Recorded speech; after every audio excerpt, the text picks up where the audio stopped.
Hello and welcome to twitch.tv. I'm WriterGreg, glad to have you here. And the camera seems to be a little different. As many of you who joined the stream last night, I was having a lot of technical difficulties, and it's good to be back with hopefully a new configuration. And as you may be able to see, the microphone's a little bit higher, but that's because the camera is actually about 8 inches lower. Hello, Dinosaur Bob. Welcome. Glad to see you here. So as much as we wanted to blame Q and the article, Galadan, welcome. Glad to have you. As much as we wanted to blame others, it was actually an update with the Streamlabs software, and there were some plugins I was using to keep Twitch and working together with between a Linux computer and my Windows computer, and that just something in the update didn't work. Aaron, welcome. Glad to have you. And because of that, I spent last night and this morning frantically trying to figure out something that I could do, and to be able to have multiple monitors but still be able to provide a good experience. And I think I have a situation set up here where I'll still be able to share a screen and also kind of have all of it together. So I do have, instead of having two computers, I just have two monitors running on off of the same laptop. So hopefully this will work out well tonight. So on the schedule for tonight, I'm going to keep doing 2 prompts a night. Even though tonight we are working on prompts number 24 and 25, and it's only the 23rd of the month, I want to keep doing the 2 prompts a night because I really enjoyed getting something out there and then providing critiques. And with only having been able to do a rough draft in the 15-minute sprints for each of the articles, I think in a 2-hour stream, 30 minutes for sprinting isn't too bad. And that will leave more times for showcases and more time for chatting and things of that when we're not sprinting. Got to be better than my stream this morning. I was there for a little while, but had to run off some meetings. I hope everything didn't go too bad. But when I run out of when I run out of prompts to work on during the streams this week while we're waiting for the diamond prompts to be released, what I will be doing is I will be going back, revisiting and editing articles and doing more critiques and showcases for those who wish to have those. So I got to get used to where to put my head, because I'm used to looking up here at the camera, and now it's going to be down here. So if there's anyone who has a showcase article that they'd like to kick off the stream with tonight, we can go ahead and do that. Or if not, we can just jump straight into the first prompt that we have. To start,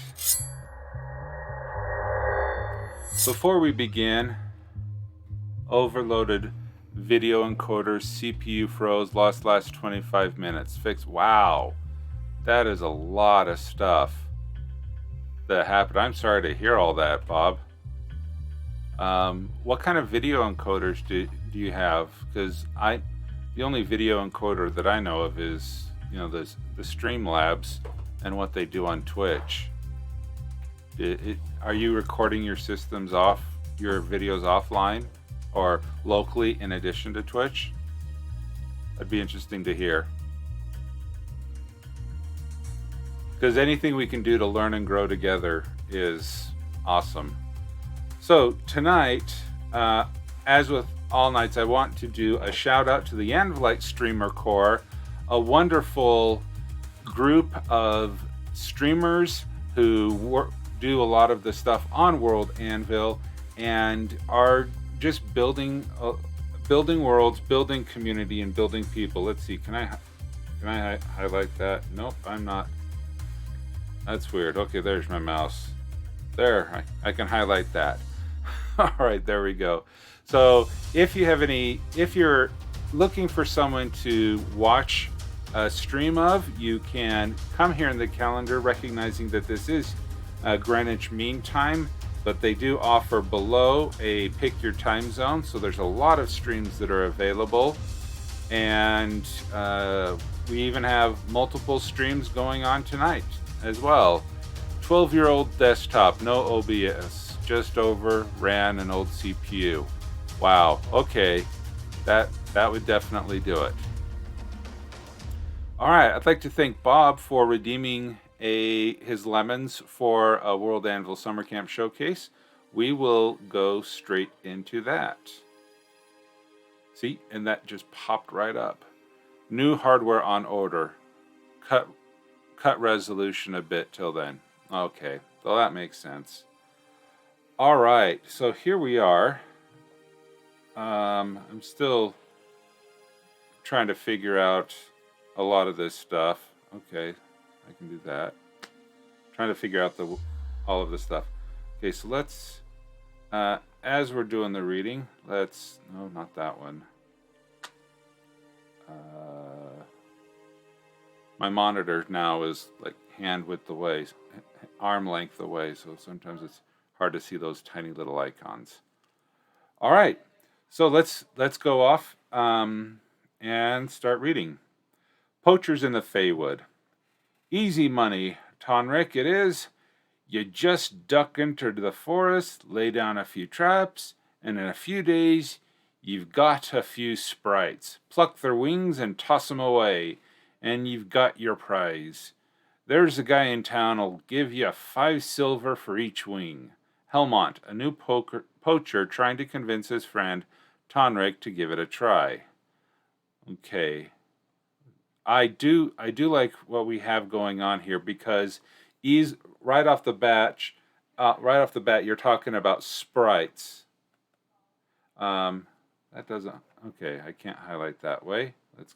You're talking about sprites, so instantly we know we're in a fantastical world. But this is probably one of your 7 of the.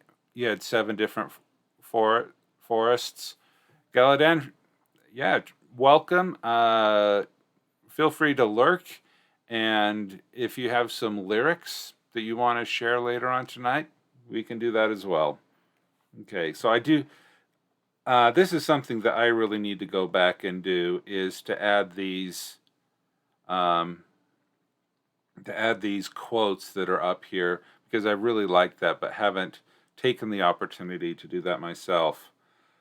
For 2,000 years after the Great Strife, the Feywood was home to the few elves that survived there, and the many races of Fey that had been instrumental in preserving the forest during the struggles. The rest of the folk that had been encroaching on the edges of the wood were gone. The Fey and elves were free to restore their home. 200 years ago, the folk began to return.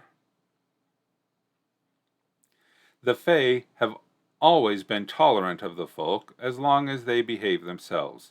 Every creature needs to live, so long as they used the resources of the forest responsibly, they were accepted. But there are some among the folk that exploit the Feywood and its creatures. These poachers are not so well received. Okay. Usually, while it is sometimes frowned upon to start a sentence with an interjection there, like but, it is okay if you want to really bring the emphasis to that.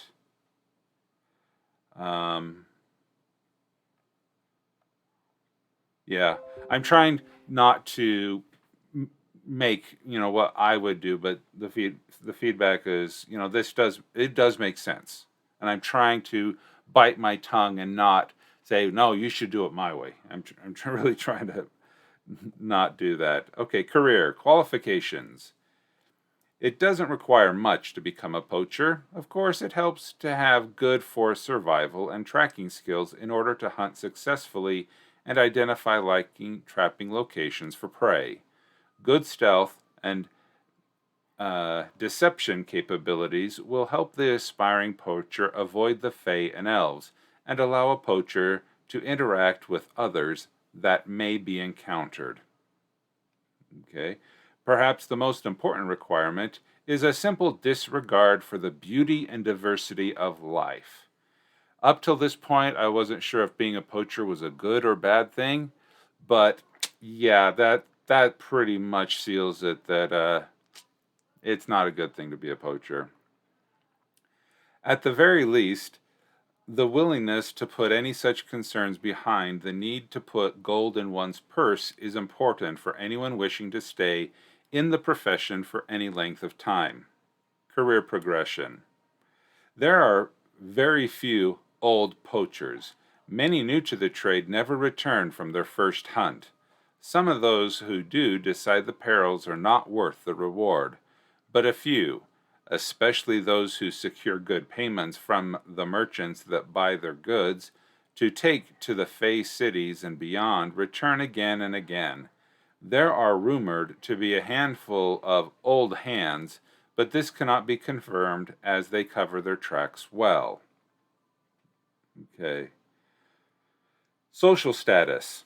In the free cities and beyond, these exploiters are not called poachers. They are trappers, fur traders, and purveyors of rare goods. They and their wares are much sought after in the free cities and far away as the kingdom of man. As a result, the poachers, at least the successful ones, enjoy more than their share of fame and wealth. Within the Feywood, among the Fey elves, they are loathed. The lesser Fey will harass them at every turn, springing their traps and disrupting their camps whenever possible. The greater Fey and elves will deal with them more directly, driving them out of the forest or simply killing them on sight. In the villages and along the trade routes, the reaction to these people is mixed. The reaction to these people is mixed. So we have a noun verb. This is a subjective clause, so we're okay. The reaction to those people. Hi, Songbird. So technically, this is a grammatically correct sentence because reaction and the verb is are both singular, so you have a subject-verb match as far as plurality. However, when we're talking about reaction to these people, the reaction should be plural and should be are because we're talking about multiple locations that are along the trade roads. So you could argue that this is grammatically correct, but I would recommend changing reaction to reactions because there's going to be multiple reactions along the villages and trade routes. Nitpicky, I'm sorry to pick that out like that, but hopefully there's someone out there who wanted a little bit of a grammar lesson in that. Okay. Reaction is mixed, yes. Because there are multiple reactions, I would probably say that this is getting hard for me to I like that a little better. Trying to get used to these new monitors and accepting my old age and bad eyesight is not always easy. So we'll just go with this. All right. The folk and even other merchants that understand the Fae that essentially rule the forest will at best keep their distance from poachers. Some inns in the village and along the trade roads will refuse them service. Other, less scrupulous, or more likely new to the region traders along the road will interact with them more amicably. Okay. Amicably. Okay. History. Poaching has been a profession for as long as the folk have put coin and comfort ahead of life and beauty in their priority lists. But in the Feywood, it is a recent thing, mainly because the folk are a recent thing. The greater Fey that recall the times before the great strife say that before that catastrophe the folk were better behaved, or at least more fearful of consequences. Thus poaching was not an issue. These Fey always end that thought with a comment that perhaps it's time for the folk to reacquire that fear. I like that not so veiled threat. My camera's not there. My camera is there. All right. I do like that. It gives a little bit of, I don't know, sass to the Fae, and how it just tells them that they are willing to do more, and they're not always the thing. Yes, that is a very nice picture of the trap there. All right, the articles. Trapper, fur trader, purveyor of rare items, illicit. The demand for rare skins and furs, as well as exotic ingredients such as sprite wings and pixie dust, is unfortunately very high in the free cities and kingdoms. Okay. Traps and snares are most frequently used, both live capture and kill types. Bow or crossbow hunting is also employed for certain harvests. Cages are needed where it is necessary to capture alive, at least for a time.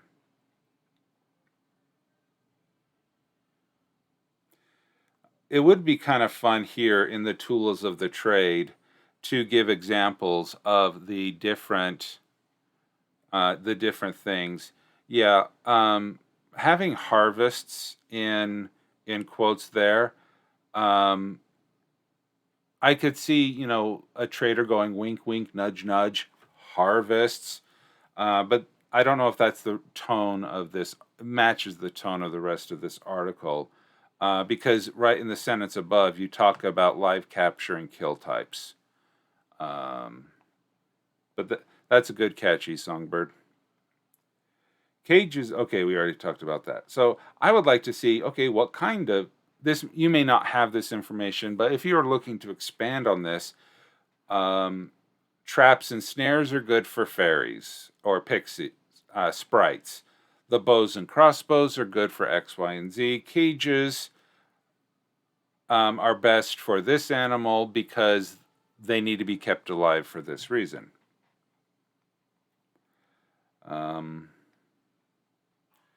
Goods acquired. Exotic animal skins and furs, especially those of creatures originally from and now extinct in far-off lands that were rescued by the elves and fae during the wasting.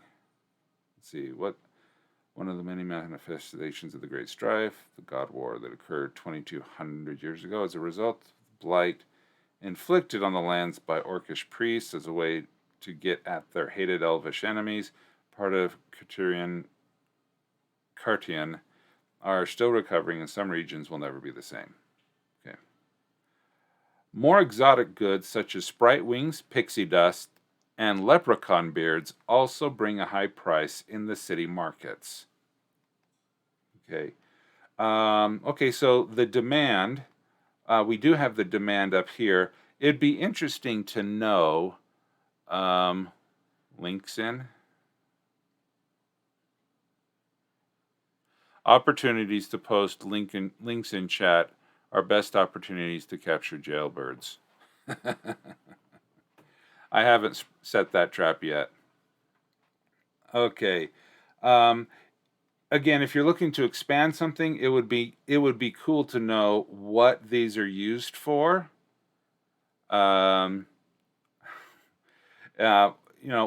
Is this potion making? Is it medicinal? Is it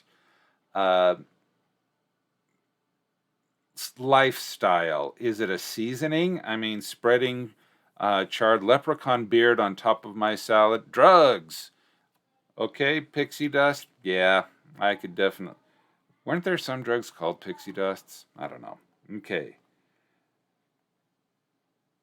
Ain't nobody seen Helmut, not in a few weeks. I me neither.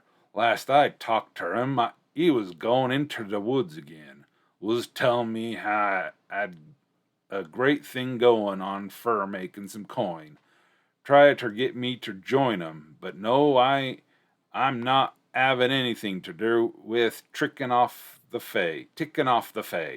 Wonder if they got to old Helmont. Inquiring at the tavern. Okay, this is great parallelism. I love how you tied the first quote at the top and the last quote at the bottom to really put in the, hey, I can do this. You should come with me. But then at the end, you say, well, I think old Helmont got his, upcoming. And so I do like that, how you have the parallelism or the, even in an article about this, you were able to bring it in. Yeah, that's fun. Yes, you covered all the reasons. Okay. And so if you're interested in adding more to that, that might be fun to learn more about that. All right. There we go. Whoa, bright light. And let's turn off the zoom. Okay. So there we go. Excellent. Oh, dang, I forgot to like that. Okay, wrong mouse. Click on that again.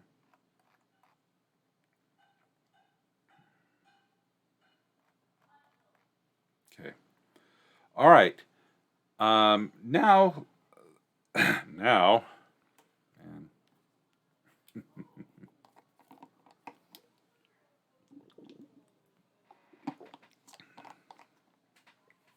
Okay. So let's talk about the next prompt that we're going to be working on here, and describe a law enforcing organization within your world and how they operate. Okay. In previous things, we have talked about some that could have fit into this article. So I was trying to think of new things that could be covered, because we have here, we have the Rangers of Trillinius already, and we already have the Guardians. We have the Fairy Council. We have the Crown Guard of Veterzemlia. So we already have a lot of different things about law enforcement organizations. So based off of the conversations and the prompts that I was working on last night, I am going to be going back to the land of Ile-de-Vent and the NaNoWrimo novel that I completed many years ago, but has never seen the light of day and needs a major rewrite if I ever do. So with that, let's talk about this organization. Let's get some music going. All right, there we go. Okay. So, as you'll probably see, I do have a glove. I showed off in another stream a box of an X Pen tablet. It's similar to a Wacom tablet, but this is one of their competitors. They're cheaper, and so this was my solution to the problems I was having last night, and trying to have this both at the same time. So I'm trying this out, seeing if this is gonna work. I hope it does. I'm having a blast with it. So we're just gonna go, and so if you see some weird things that, let's see, the keyboard is not working. Okay, so that's not gonna work. I'm gonna open up the dictation box. Okay, so what the dictation, this heading.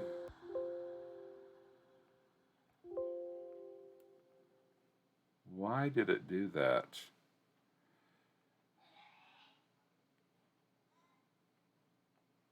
but it doesn't.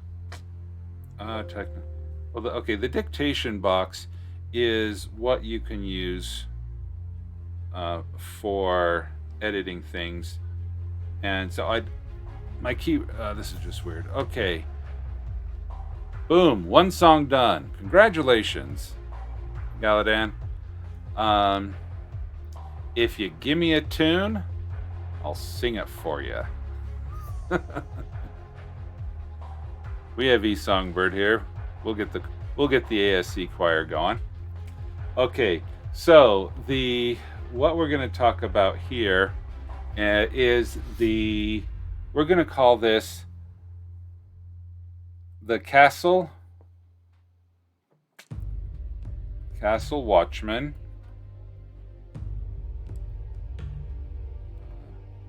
No.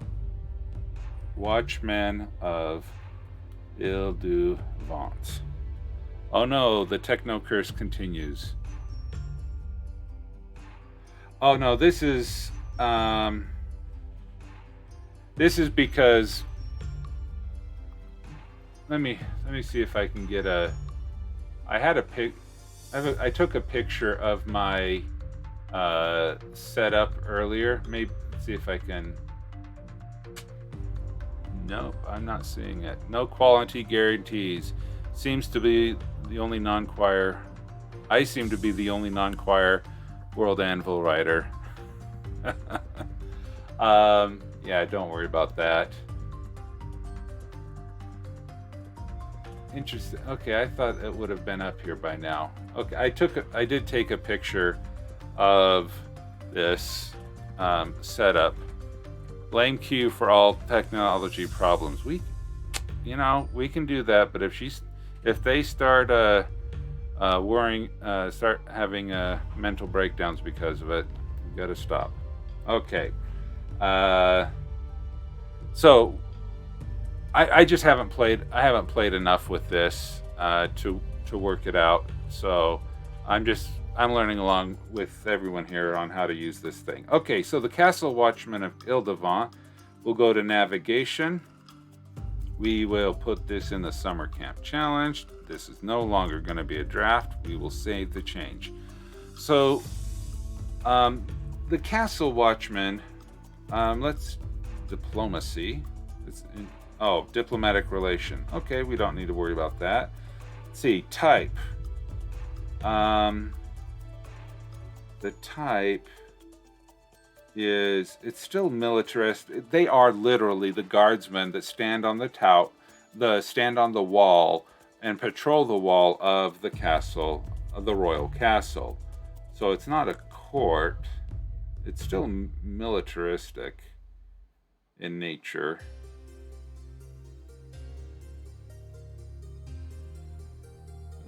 Okay, military, Coast Guard, no. Paramilitary militia, not really, but Army, Battalion, Command, Corps, Army. Yeah, I could say they're a division. A crew. I'm going to say they are a division, an army division. Okay. Motto. I'd say constant vigilance, but I might get a copyright strike for that one.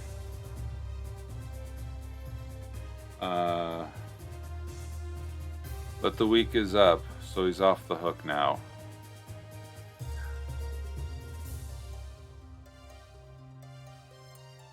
Okay. He loves this. Okay. Flag and crest. Alternate names. We'll just call them the Watchmen.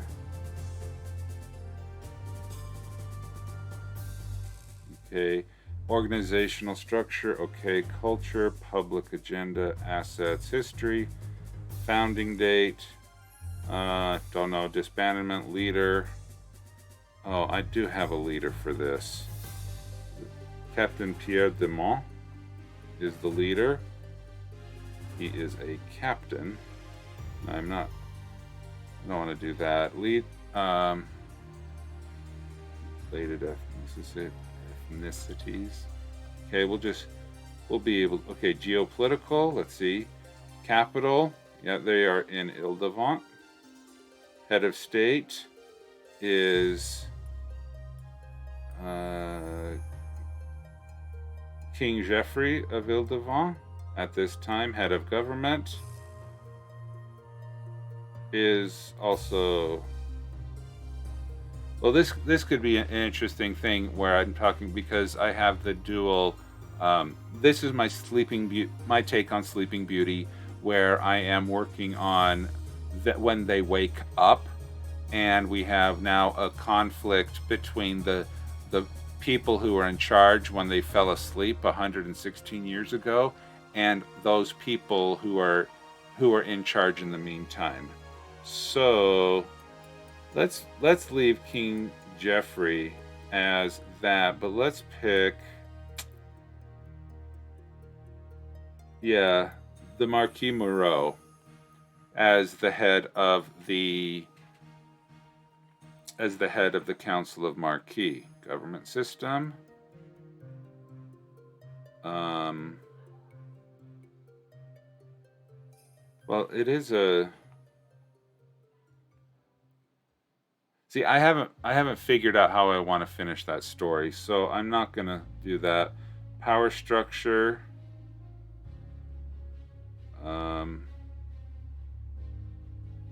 This is more about that official currency. This is what kind of.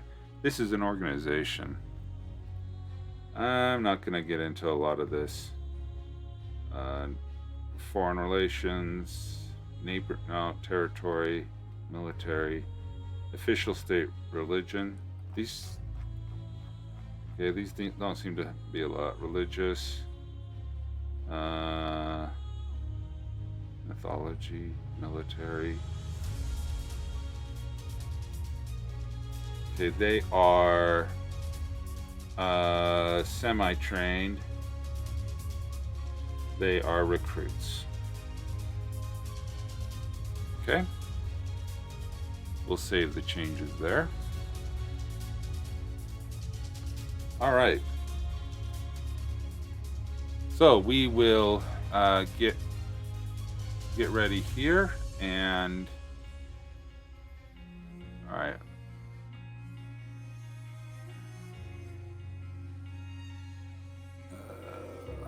Why can't I move that?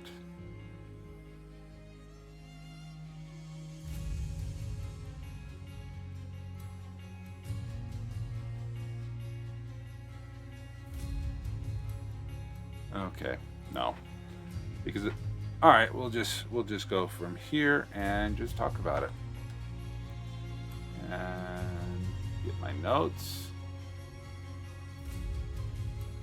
Yeah, not much of the notes. Okay, so let's get ready for a sprint. For those who are interested, we will be doing a 15-minute sprint, and with that, feel free to work on editing, working on a new article or a prompt, and we'll just be able to go through it.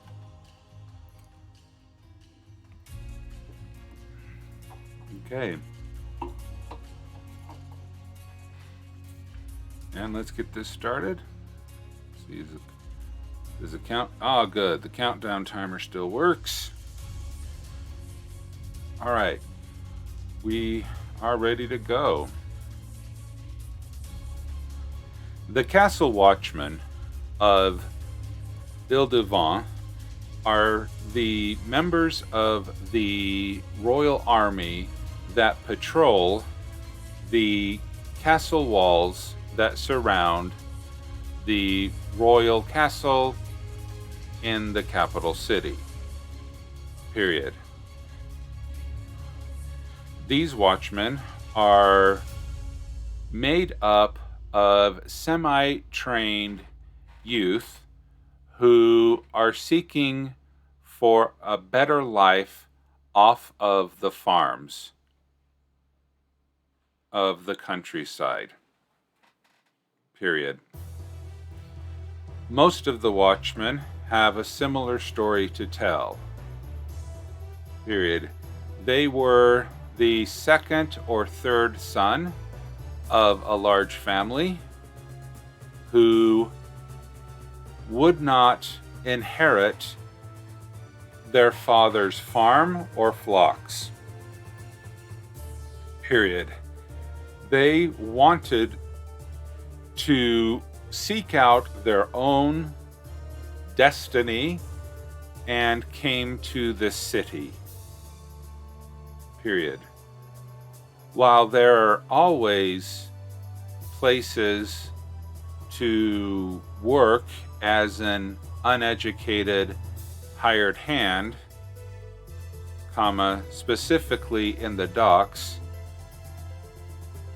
comma, it was very desirable to be able to be a member of the castle watchman. Period.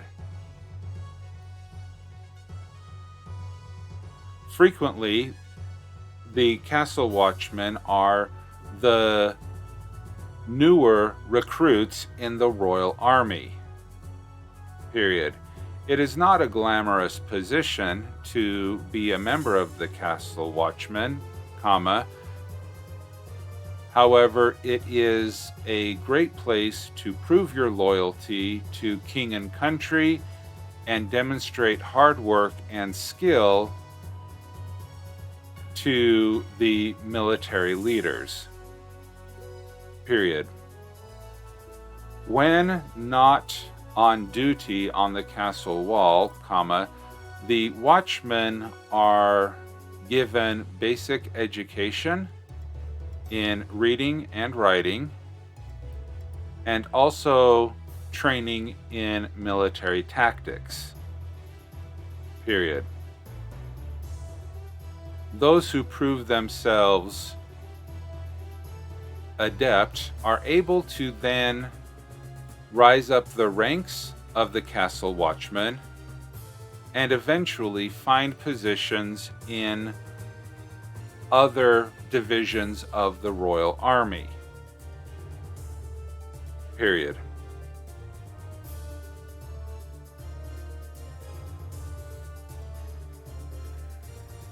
Mic off.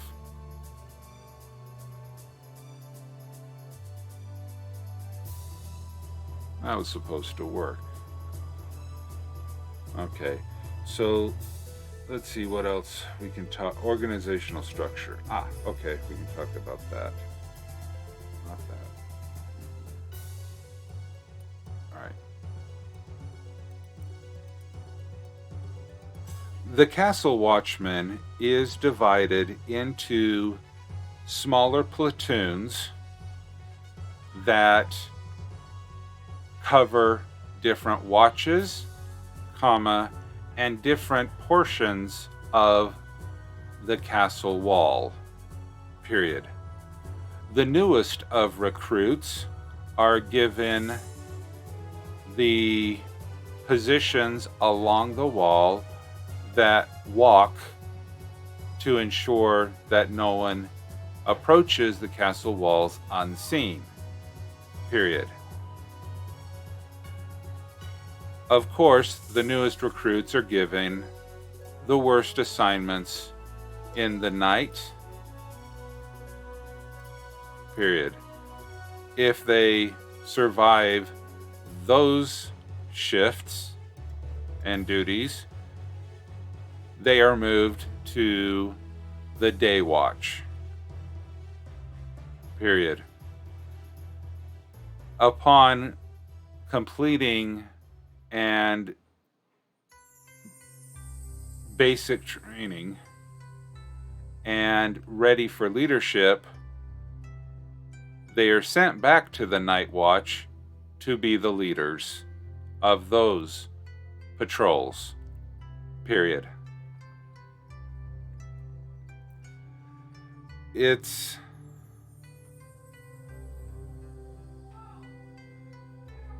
after being a leader of the night patrol, comma, there are advancements in running the cutlasses.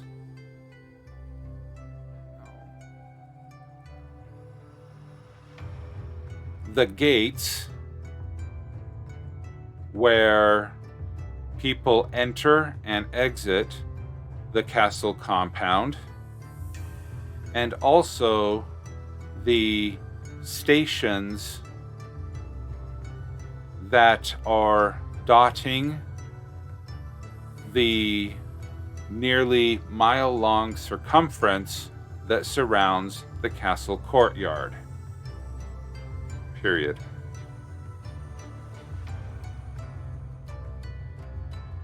The culture of the castle watchman is greatly influenced by those who are in the watchmen. Period.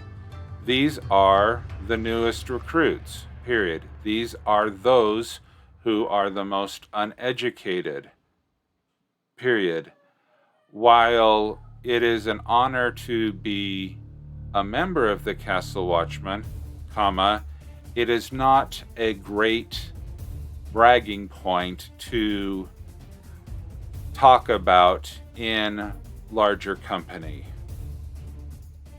out in the surrounding villages. Period.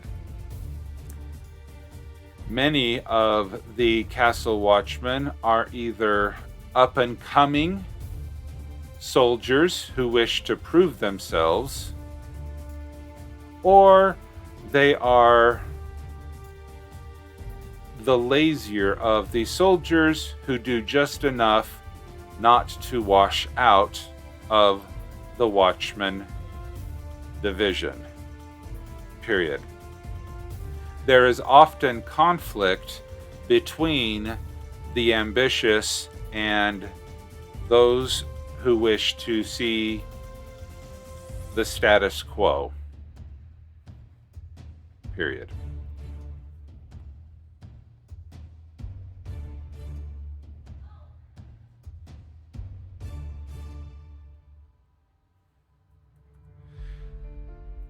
There is no known public agenda for the castle watchmen, as they are not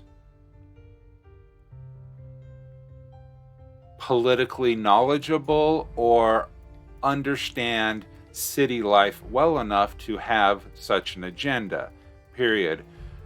As these are often young men who grew up in the country who are coming to seek a better life in the big city, they are often seen as common country folk, possibly naive, but easily impressed and persuaded to join other people's agendas. Period. The highest leadership of the castle watchmen, usually older soldiers who are past their prime, try to watch out to make sure that no undue influence outside the normally apolitical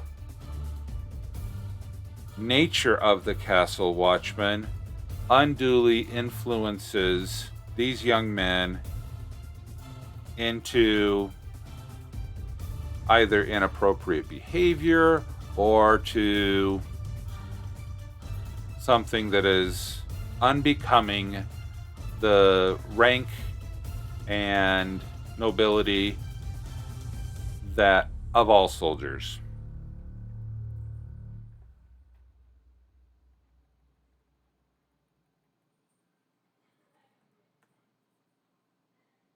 Period.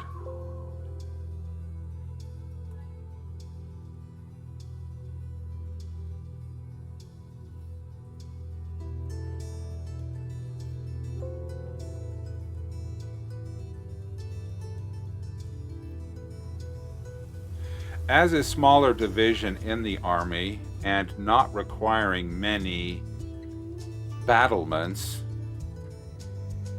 there are few assets directly given to the castle watchman. There are simple uniforms, sword, shields, and pole arms, depending on their specific assignment for their duties, period.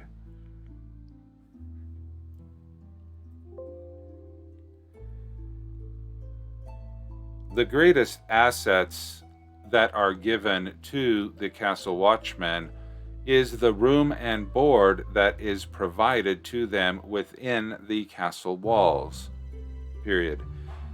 There are barracks that house the watchmen, period. There are even semi-private or private quarters depending on the leadership position within the division, period. A large mess hall is available to the castle watchman, separate from the royal kitchens, but still well stocked and well provisioned, period.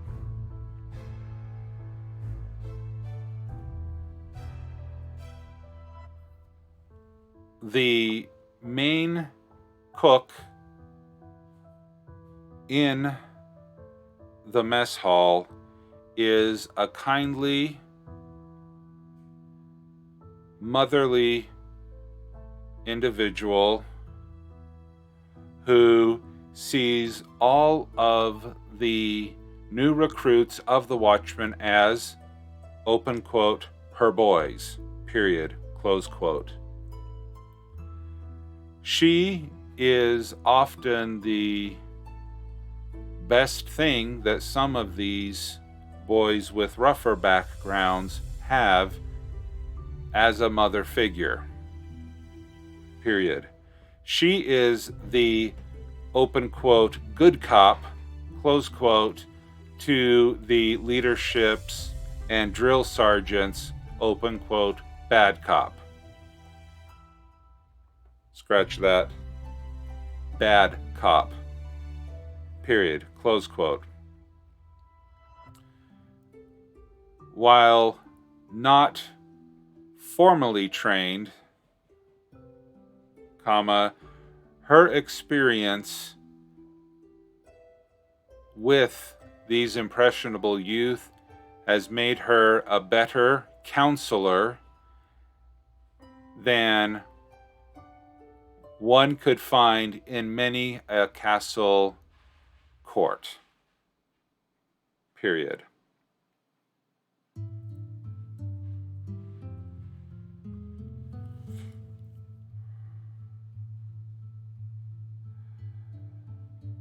The castle watchmen have a long history ever since the battlements were first built around the castles of Ile-de-Vent, period.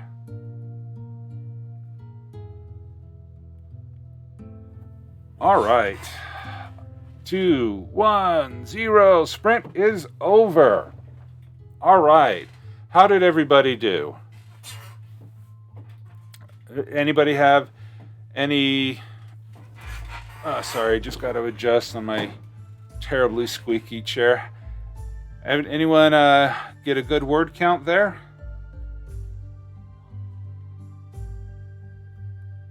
Let's see how I did. I'm going to just take this here. The nice thing about having this all on the same system, I no longer have to do the two things. Galadan, my songwriting sprint got me 400 words. Wow. That is, wow, yeah. 400 words of song lyrics. Yeah, that's like, what, 1,000 prose words because you have to rhyme, I guess, depending on the type of thing that you're working on. That is impressive. All right, let's look at my metadata here. 819 words. If writing doesn't work out, guess I'll be a rapper. You never know. If Hamilton can have rap and do something impressive with colonial American history, I don't know why we can't have rap in a fantastical setting. Though I've never watched The Witcher, I hear the bard in The Witcher is hilarious. But again, I don't know that well. Okay, NaNoWrimo. 420 words. Aaron, good job. Anhara the Musical coming soon. Yeah, the bard does catchy work. I am impressed with Sam Riegel of Critical Role and his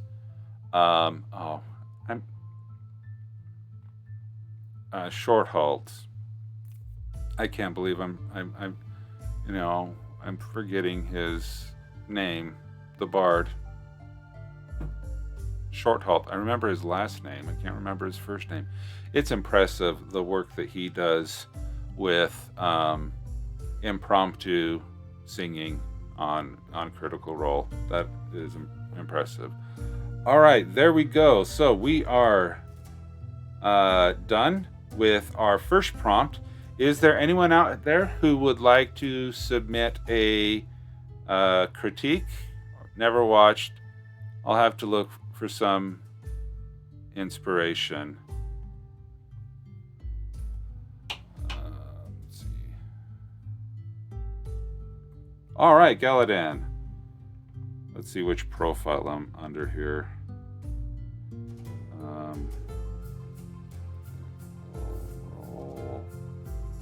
Bard songs. Scanlan Shorthall. There's if you want to hear some really fun bard stuff. Simultaneously the best and worst thing to happen to RPGs. I can understand. Well, I don't. Okay. I can understand that. Why you would say that.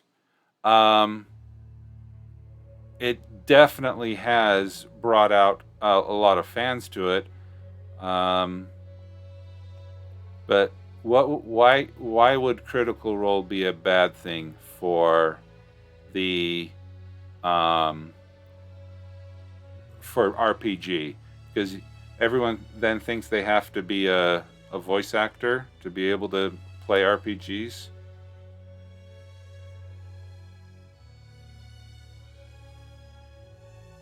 Because it shows potential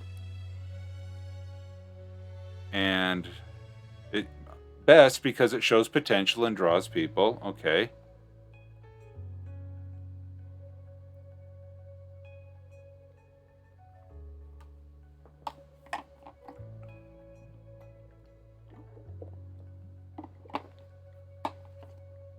Waiting for the other shoe to drop.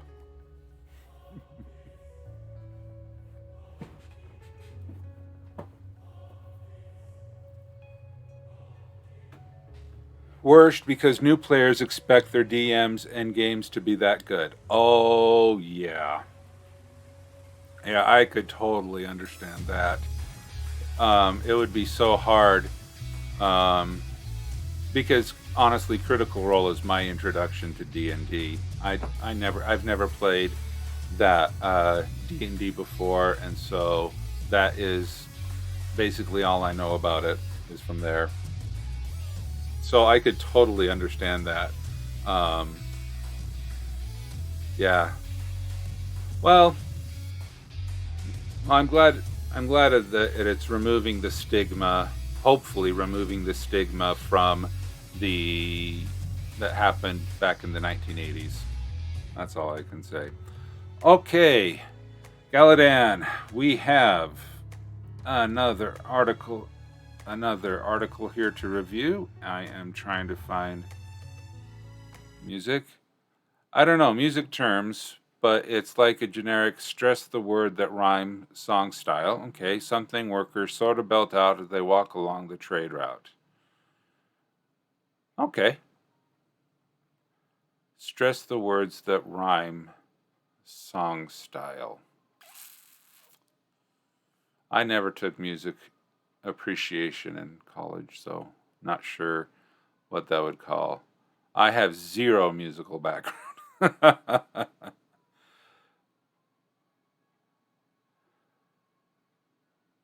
Well, you could probably say that about some of the most popular people on the radio today. I'll leave it at that. Okay, let's talk about the work songs of the Verdant. Okay. The following are traditional songs sung among the workers of the Verdant, one of the most unique cultures in Amhara. The people of the Verdant put emphasis on hard work, know-how, and reputation over the silver-tongued words of urban politicians, leading to a distinct difference between them and their immediate neighbors, the Coquette Heights. Coquette Heights. Okay. The Wooded Songs, The Wooded Trail. Okay, is that, what's that? Oh, that's the World Codex. Okay, you don't want to need that. I left Sarnia town 'bout the break of day, and if I rightly remember, 'twas the 3rd of May. We trusted to our wagon master, though he was but small, for he knew all the stops on that wooden crawl. It seems as if Mistra was mad in that night, for our torches 'twere soaked, and they gave no light. The clouds had gathered, and oh how the rain did fall, and I wished myself home of that wooden crawl. The masters told the drivers to hurry with all speed, and his orders were obeyed, for he was in the lead. With the fastest kind of riding, we figured by 12 o'clock would be in old Ashfall, right near the dock. But sad was the fate of us on the wooden ark, for the rain kept on pouring, and the night it grew dark. The horses gave a stumble, they were hit by a squall, and tumbled head over heels off that wooden crawl. Okay, I do like how you have already that off that wooden crawl ending there, and then off the wooden crawl. That's a good, that would, okay, ending, yeah, I kind of like that already. The sky was rent asunder, and lightning did flash, thunder rattled above in an eternal smash. The clouds were upset, and the lumber it did fall. We wished for safety on that wooden crawl. At last some light seemed to come from the sky. The storm did abate, some woodsmen came passing by. It stood spied over trouble, and on our knees we did fall. Thankful we escaped a grave on that wooden crawl. Despite near death, we still go back, for all the trail's dangers are just simply a fact. The trade we do sure brings home a haul, and there's money to be made out on that wooden crawl. That's fun. The original Verdant Trail, aka the Wooden Ark, the current, the current Verdant Trail. Oh, so we have this, whoa, sorry about that. Okay, so we have the one through the woods, but they're talking about going around the top because there's Ashfall and Elmwood. So, okay, so here's the question. Why did they switch between, obviously it's shorter, But what was the big thing that made them leave the old trail and use the new one? Because it looks like the new one, even though it may be shorter, is probably going through the woods where there's more peril, is my guess. The wooden ark.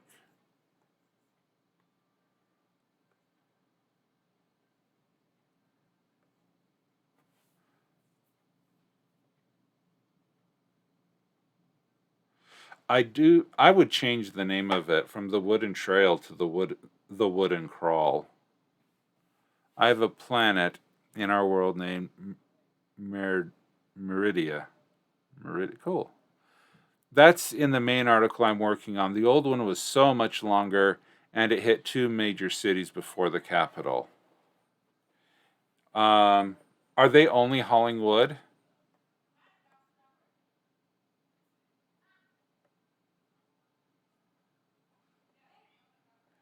Okay, I am no poet. I will give that. I enjoyed though the narrative of it. I liked you did have some characters in there. You have how they started in Sarnia and they went to Ashfall, and but we don't have. I don't know if we had mostly lumber. One of the only sources because of special laws. Oh, that's right. Um, did we have anything about Elmwood? Because here we have Ashfall.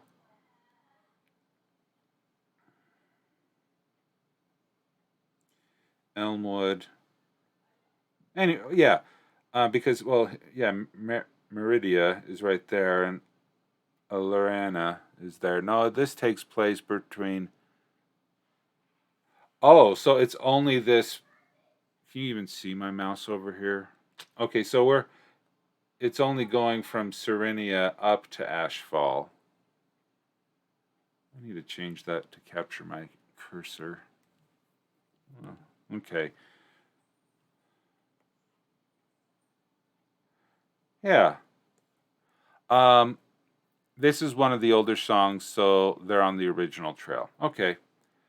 Um, if there was a way to tighten this up, some of the stanzas. Okay, so you have here.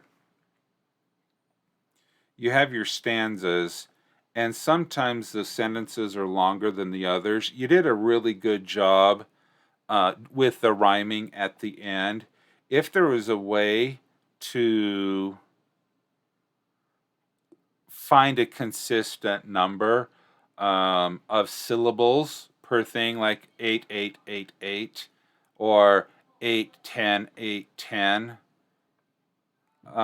for your stanzas, you would be able to find songs in the public domain based on that meter that you have. So because in the 1800s, under the religious hymn books, there was no music meter. What did I say? Um, there were no songs. There was no sheet music. They just had the lyrics. And so they said, today we are going to sing these lyrics with this tune. And you could go out and you could find many lyrics that would fit many different tunes. So if you picked a consistent meter in this, you could actually use one of those different. You said meter. Oh, lag. Oh, yeah. I think I'm on like a 12-second lag when I compare my countdown timer at the beginning to a sample that I have over here. I think there might even be. I hope it's not 12 seconds, but yeah, it's pretty long. But yeah, this is fun. Um, if you figure out the meter, Galadan, I'm serious. DM me on WorldAnvil Discord and tell me the meter. And This is the meter of an old Erie Canal song. The whole region is based on upstate New York, which didn't have a set amount of syllables per stanza, which I found odd.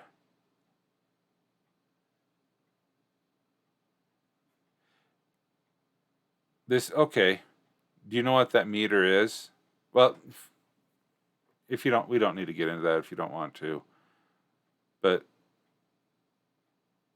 I think I used the words right. Okay. Cool. Well, this is fun.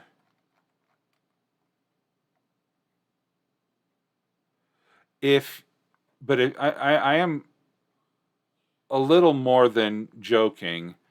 If there is a link to the tune of that Erie Canal song, that would be kind of fun to sing. If we can get the lyrics and the words to match up, that would be fun to sing. All right. Thank you so much for sharing that article. Okay. Reset. Okay.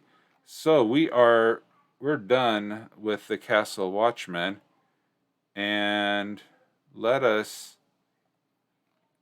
start the next prompt.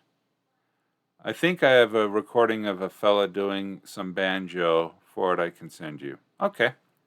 If it's on YouTube, you can just send me the link.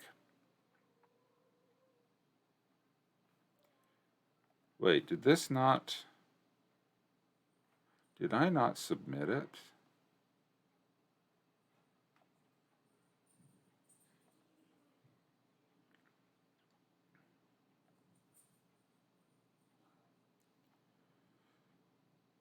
Castle Watchman.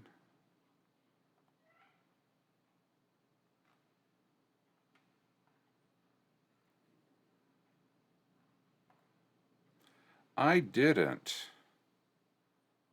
Describe in a law enforcement. Yeah. There we go.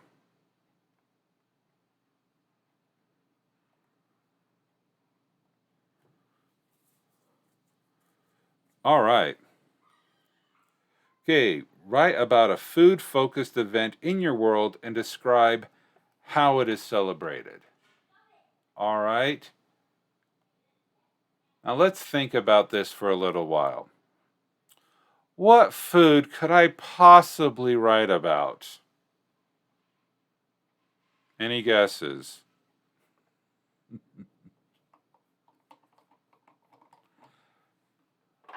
Okay, I will open that in and listen to it after the stream so we don't, the raging canal. Okay. I want to play with that.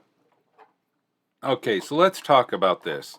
If we're talking about a food-related event, what do you think I should write about?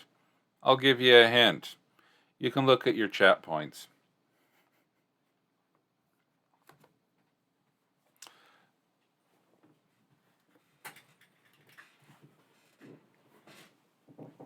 Lemons. That is right. We are going to have a lemon festival. And it was just embarrassing. I went out to my family before dinner, after work and before streaming. I said, I need a food. I need to write a festival. And they all just looked at me and said, lemons. I go, I am ashamed. Yeah, the lemon raid will be canon in my world. So tonight we're going to talk about the lemon festival. Kumquats. You know, tempting as it may be, tempting, but no. So we'll just call this the Lemon Festival. Every real fruit is canon except lemons. No, lemons are the most important of fruits. It's an acid. You can write secret messages with it. The Lemon Festival of Eshadama. All right. The reason why I'm calling it the Lemon Festival of Eshadama is because lemons grow best in tropical locations, and I went back to my map that I showed. I don't know if I showed it before. It's a really bad map. I'm going to try to do better with that. And the it is a country in my world that I really haven't talked a lot about. Okay, what does a kumquat even look like? It's just kumquats didn't really have a good marketing department.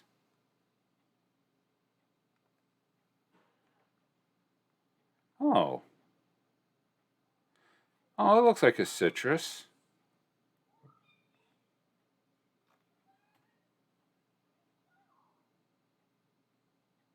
Yeah, that does look like a citrus. Wish.com. Why on earth does Wish have... Okay, the kumquats are my close cousins. Let's see. This is where it's at. Yeah, I did have a lemon tree when I lived in California. Okay, back. No, not there. The Lemon Festival of Ashadama. All right, it's a tradition or ritual. Did I put? Okay, I did get that. All right, let's take a look. We have vignette, history, execution, components and tools, participants and key roles, observances. Related, we'll go Ashadama, ethnicities. Haven't really created one of those. And that's kind of it. No other subsections. So we will just go straight at that.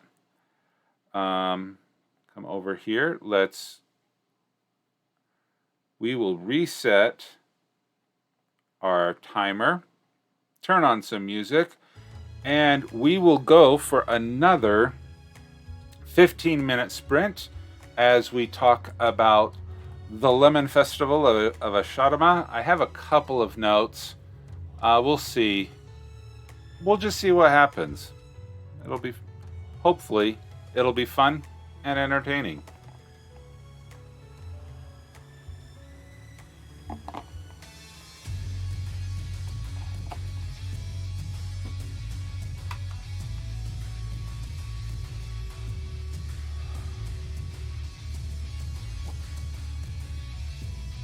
Okay.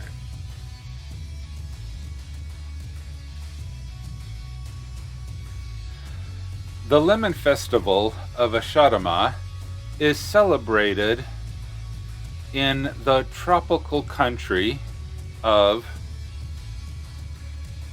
Oh, that's not what I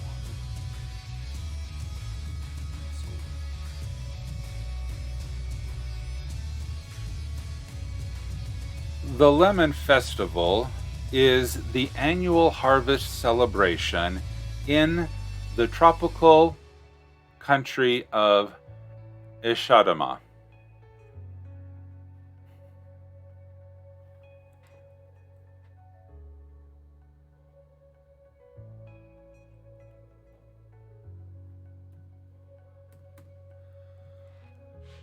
The citrus orchards of this country are famous for their productions of many of the exotic fruits that are shipped throughout the world. Period. The Lemon Festival is named after the most versatile of the citrus fruits and most celebrated. Period. The festival occurs during the winter months of the year. Period. Specifically on the days approaching and after the moon Phoenix is on its perigee, comma, when that moon is closest to Sagadorm. Period. Ishadama, scratch that.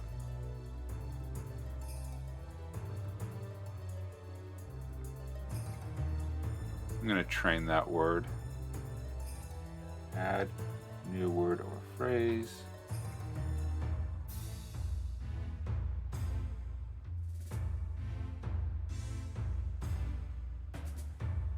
Ishadama.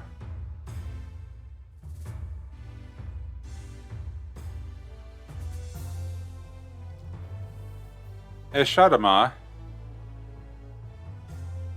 Oh, better turn on the microphone. Ishadama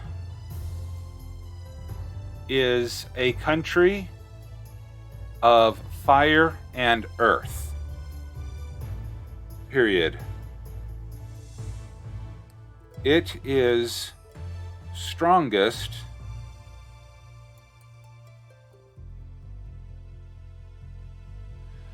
the fire and earth-based fairies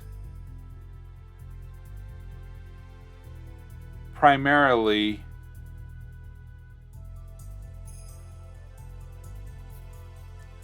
enjoy the hot and dry climates, especially in the mountains. Period. Thankfully, due to favorable trade winds, orchards of citrus fruits thrive within 7 miles of the coast, where the humidity of the ocean helps sustain the groves.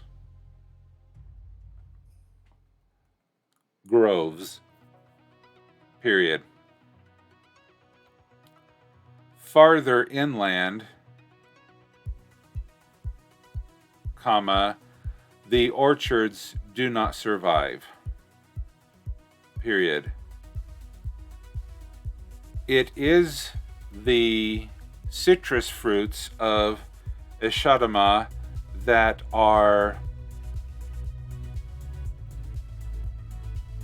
were the first major export and cash crop discovered by the native peoples. Period. And they quickly exploited the uniqueness of their fruits and their climate that work so well together. Period. The festival, the Lemon Festival, lasts for 4 days and is a celebration of all of the many uses of the lemon and of other citrus fruits. Period. Lemonade is the official drink of the festival. Period. A sweet variety for the children and a harder variety for the adults. Period.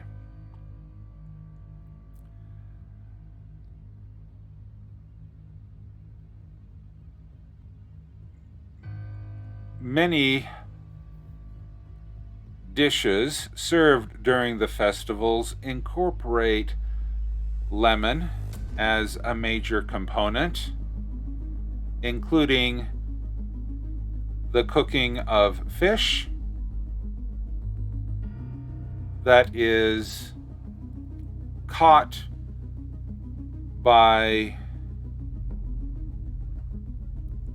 in the oceans near the major port cities. Period. This celebration is held throughout the country, but the largest of celebrations are closest to the coast, where the lemons are most plentiful. Period.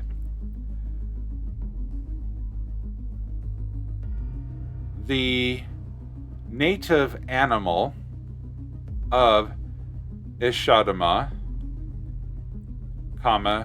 and its spiritual animal, is the Komodo dragon. Period. Open parens. I may need to find a different non-Earth name for the dragon, but that's what it actually is. Period. End paren.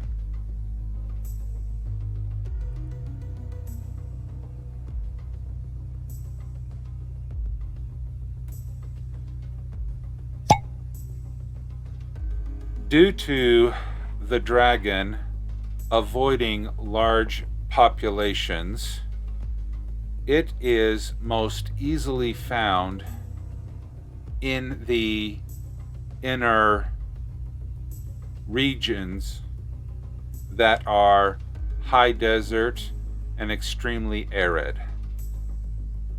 Period. Normally, the dragon is a protected animal, however, there have been farms to breed the dragon as a delicacy that is only served during the Lemon Festival. Period. And of course, the traditional preparations include marinating the dragon in lemon juice. Period.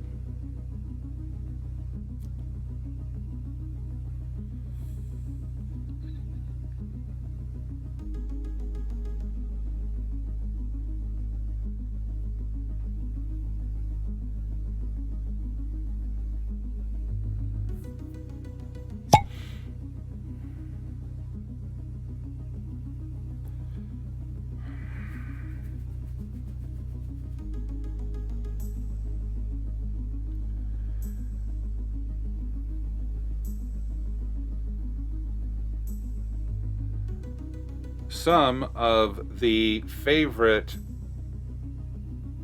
portions of the celebration include the eating contest that focuses on lemons. Period. The most entertaining is the juice chug. Period. In this, contestants are given a large pitcher of pure lemon juice that has not been sweetened. Period. The contestants are told to drink the large pitcher of juice as quickly as they can. The winner of the contest is the individual who is able to have the most stoic expression possible. Period. The humor of the contest, and the reason why it is so popular is because of how many people fail to not react when drinking pure, unsweetened lemon juice. Period. Of course, there are similar contests for youth, but for them, the lemon juice has been sweetened. A little. Period. There are many delicacies and traditional desserts that accompany the festival. Period. And these are not strictly limited to the lemon fruit, but includes all of the citrus family. Period. A wide variety of lemon, lime, orange, kumquat,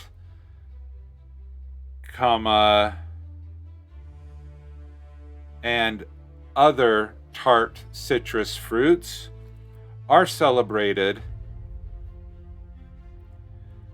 in pies, tarts, beverages, and other succulent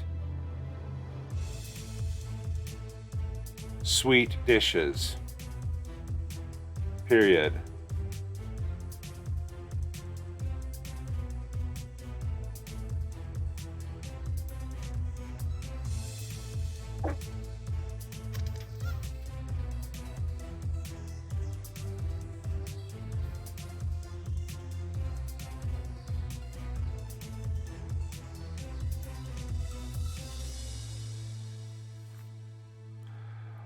All people in Ashamada love to enjoy the celebration.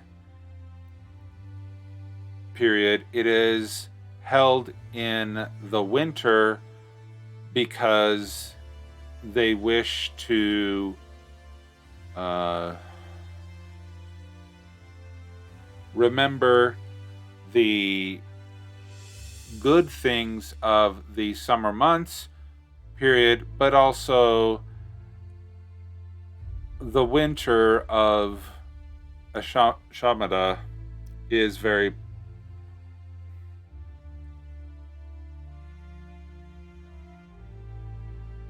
Ishadama is very pleasant and temperate, period. Many people across the globe of Sagadorm enjoy vacationing in Ishadama, especially during the Lemon Festival, period.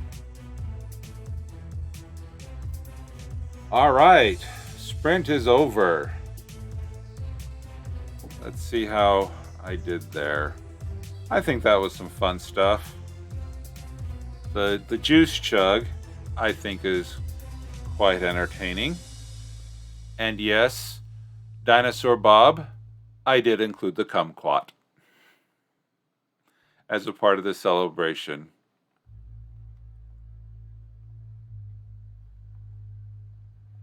$613 words. How did everyone else do? Galadan, did you write another song?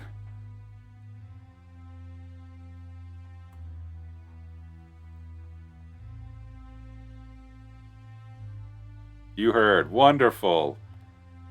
I really like the shout-outs. They're fun. Or the Easter eggs, I guess would be a better way to describe it. All right, got that recorded. Got that. Go to the community challenges, a food-focused event to describe how it is done. Okay, I'll move that Trello card over. 278 words on the Spud Barrow Strawberry Festival. Wonderful. Aaron, 81 words. That's still good because that's 81 words you didn't have 15 minutes ago. What is a Spud Barrow Strawberry Festival? Is Spud Barrow the location? The city where it was founded? And Aaron, what were you working on tonight during that sprint?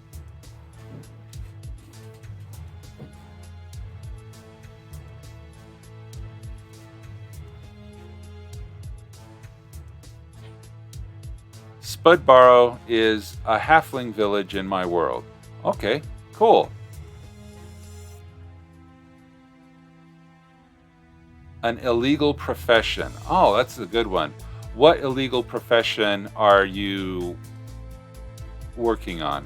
Renowned in the area for 2 crops, and potatoes are the second one.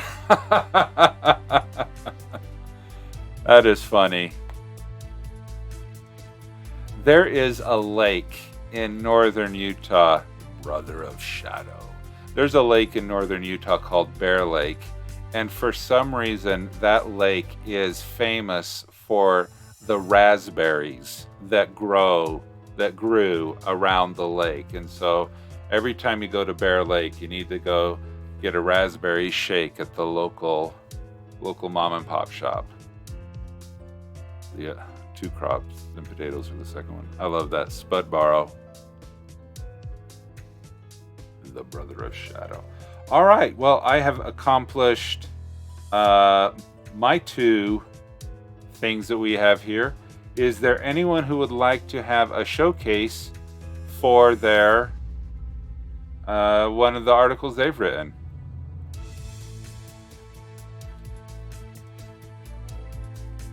Make sure that recorded. Let's see. The Anvilite Streamer Core. Tonight, we do have some people who are streaming.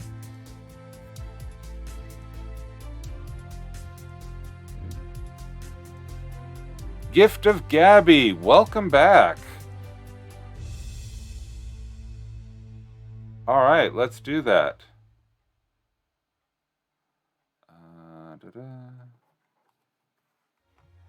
I gotta say, I'm really enjoying this new computer setup that I'm doing here. I think it's worked really well.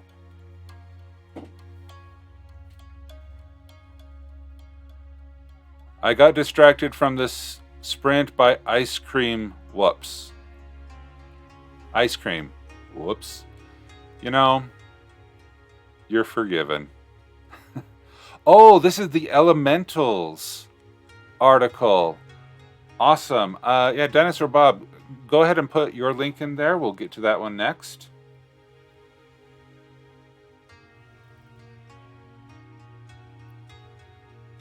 The sequel to the last one you read. Okay. Well, let's get to Gabby's first of Elementals. Okay, fun. This is going to be the second review of this. Hopefully, I remember. Well, I don't know. Is it a good or bad thing to remember what happened before? Let's see what gets triggered in my memory. Okay, Elementals. Excellent. You pluralized it. Thank you. Elementals are born from magic wells into palace-like temple structures, grand and very old, centuries at the youngest. Each one is born into the temple raised by its priests into the way of the three, or at least that's what most people believe. The truth is muddier than they think.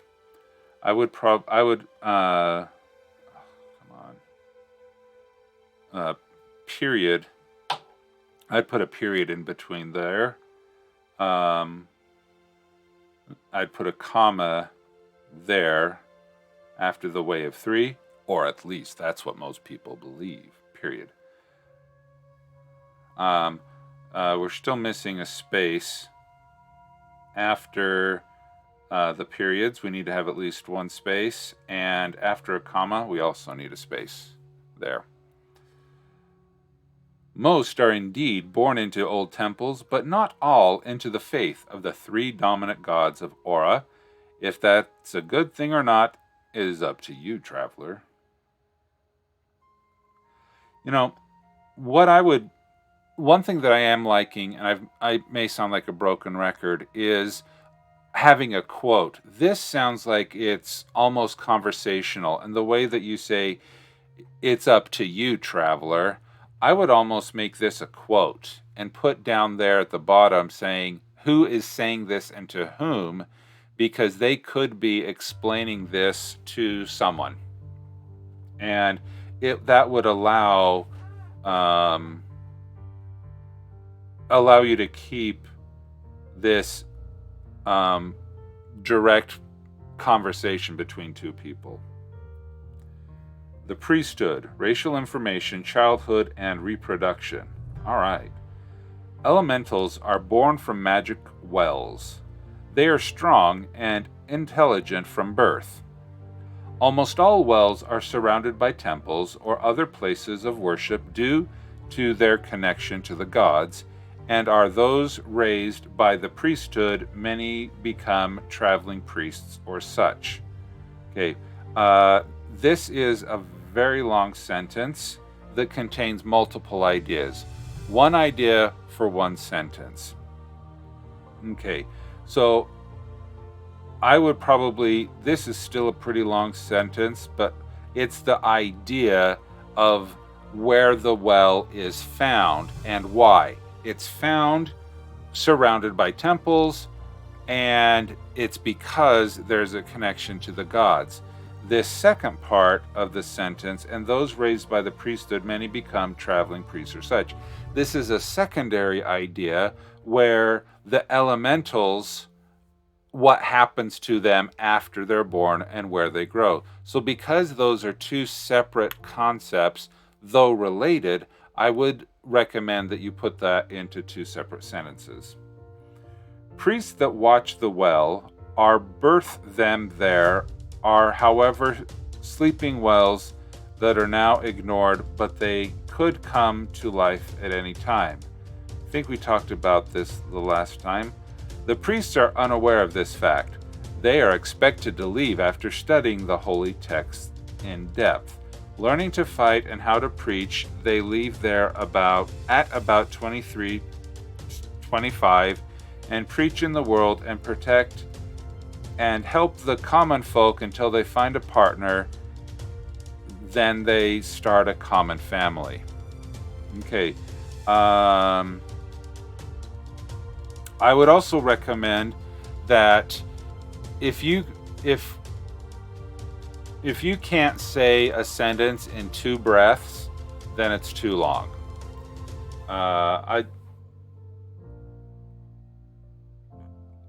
Because some of these are pretty long, and you have, like here at the beginning of this sentence, you say the priests are unaware of this fact. Well, that relates more to the birth at the wells, but then you talk about here at the bottom is Roll Society with a raid.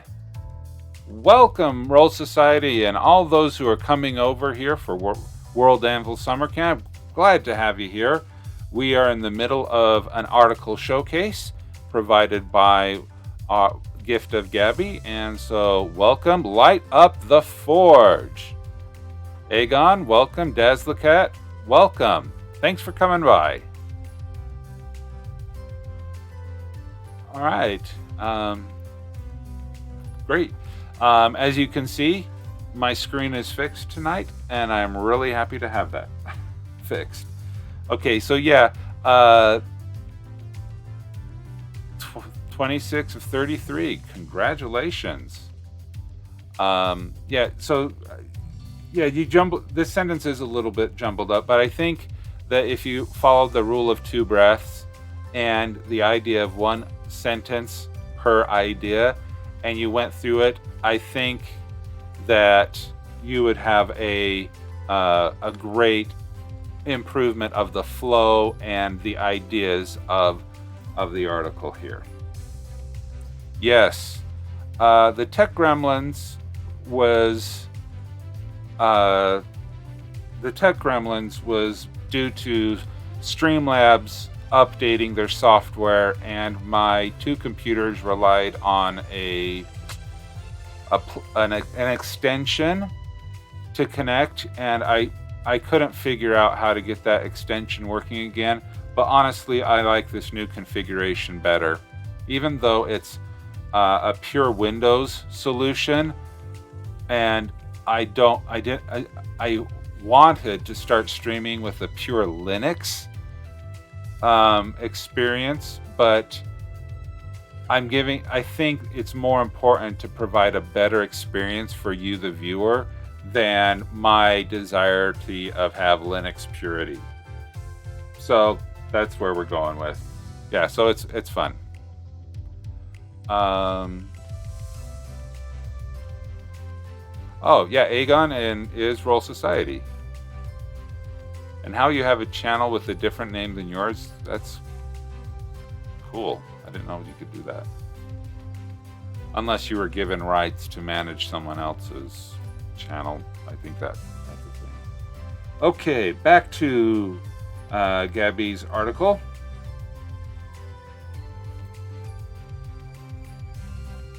You can have, yeah, I have two channels right now. I have a gaming channel that's being ignored right now, but I think I'm going to put a lot more effort in this writing channel. But you never know. On a Friday night in August, I may just play some games.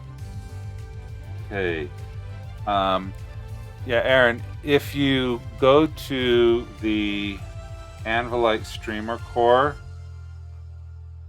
and you, where are we? Click there. Like, so Aegon Streaming, usually they're encouraged to have the link right there in the Anvilite Streamer Core calendar so that you can be able to find them more easily. As with everyone here, and so please go and follow and enjoy the Streamer Core. And let's get back to elementals. Yeah, I went through the calendar and I just started following everyone. Yeah, I mostly ignore my own channel unless I'm streaming games. Okay.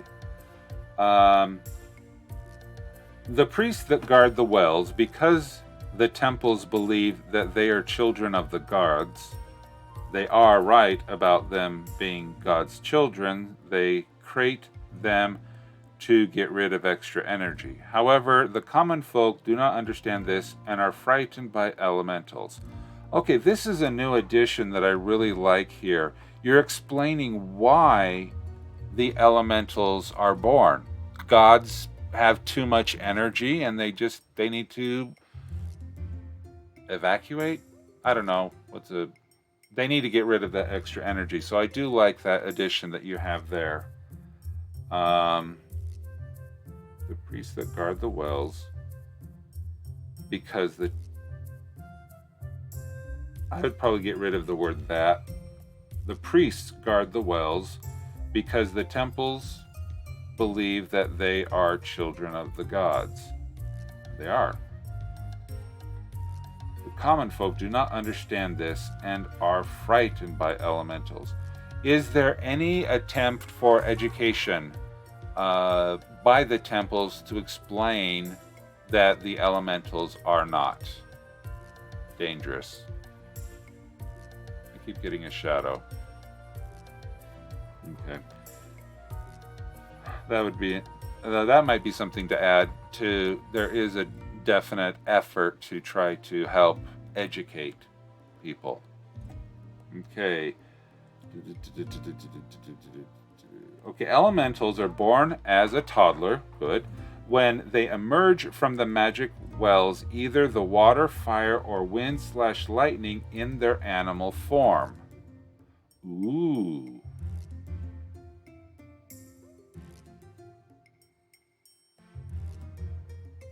Okay. I like that they emerge from the well in an animal form that's either water, fire, or wind/lightning. Okay. I do like that new concept. Able from birth to babble, walk, and point at things, elementals age slightly slower than humans and reach adulthood in their 23rd or 4th year. Okay, really good. They can give birth, but unless the other parent is also an elemental, their kid is just whatever the other parent is. Okay? Elementals are more likely to pair off with humans due to few numbers of elemental. Okay, I'd put a period there.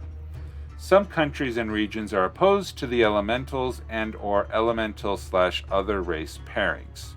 Okay, good information. What happens in these other countries? Are they exiled? Are they forcibly divorced? Are, what happens to the elementals? Or what steps do those countries take to try to prevent the pairing? Okay. In appearance, they are humans with two-toned or more hair. Names often involve the element they are born from or the animal they can turn into. Candela, cub, and lily. They can turn into one of these animals, one for each elemental, bear, tortoise, and eagle. Okay, not sure about this because you're like, for example, one elemental could turn into a bear, a tortoise, and an eagle. Is that what you're trying to say here?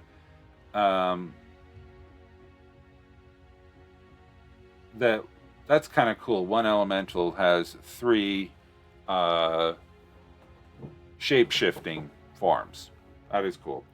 Sleeping wells that are abandoned sometimes come alive and produce an elemental. Period. They are often not found alive, and unless an animal or person finds them, they die. Some obscure groups, thief guilds, assassin guilds, and cults of the void are aware of this and visit on occasion to find members to raise. Ooh, I like that. That is really interesting that there are groups out there aside from the priesthood that is trying to hopefully stumble upon someone with these magical powers to recruit in their ranks. That is a really cool addition. Reception from other races.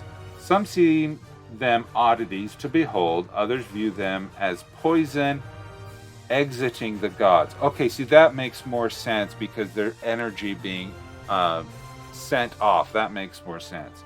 Still, in a few isolated places, seen as demigods. Period. Regardless of what you think, they are a race that's here to stay. Okay. I really like the additions that you added, deepening the lore and understanding of the elementals. As pointed out, there's still some grammar issues that are there. What I would recommend is this. I would, from the bottom backwards, read every sentence by itself from the bottom to the top. Make sure that every sentence has only one idea and that you can say the sentence in 2, maybe 3 breaths. And definitely if it's a 3-breather, there better be a comma in there separating the breaths in there. The reason why I say going from bottom to top is because using that trick forces the brain to think of the sentence out of context. Because you can say, some obscure groups, thief guilds, assassin guilds, and cults of the void are aware of this and visit on occasion to find members to raise.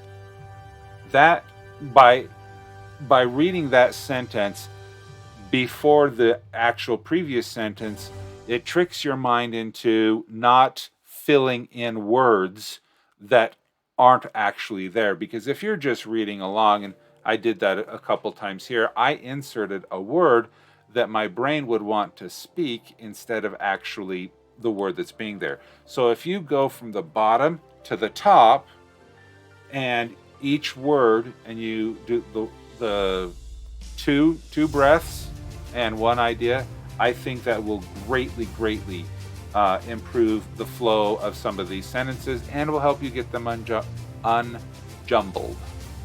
So there, hey, yeah, I love the improvements. Good job. Yeah, keep it up. There's work to do, but I think that it was the improvement was good and well worth the reread. So thank you, Gabby. I appreciate it. All right. This is another. Let's see. This. Okay, Dinosaur Bob. Is this the? You said this was the Alyssa. Oh, person behind the scenes article. Okay.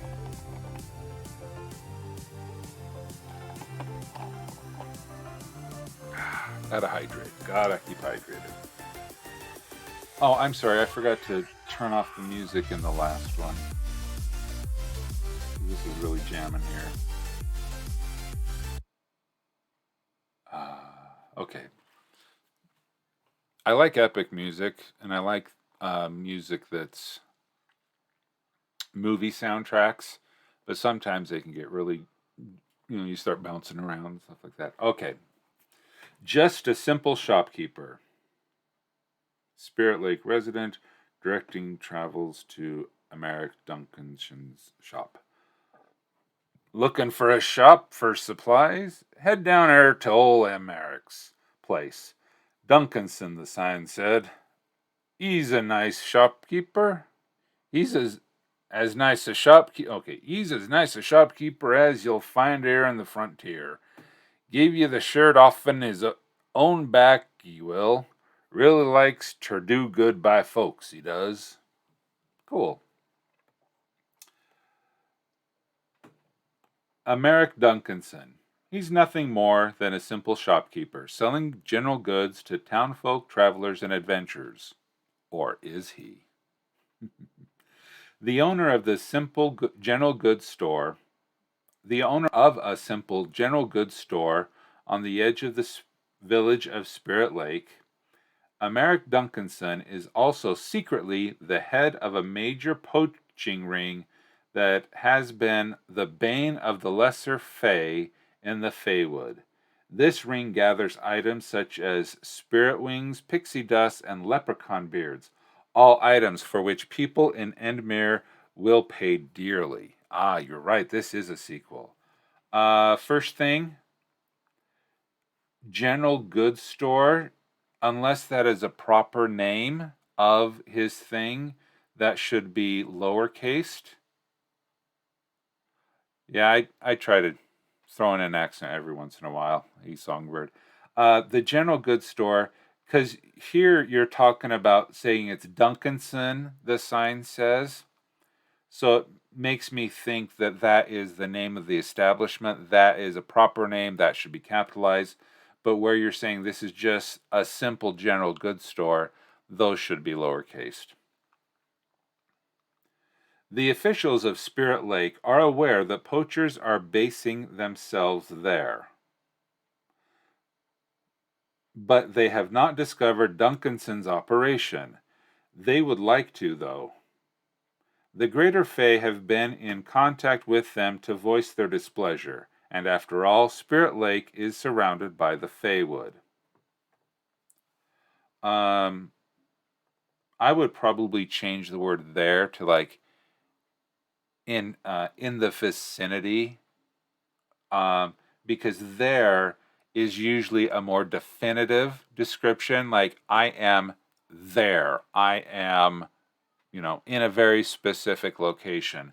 Where they don't know where there is, I probably wouldn't use the word there. Your mileage may vary. In the town, sure, in the town.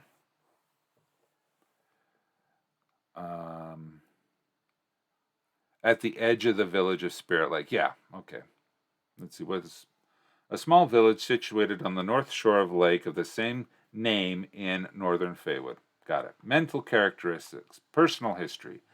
Emeric Duncanson was born in Spirit Lake and has lived there all his life. He has never traveled to another town and has no intention of ever doing so.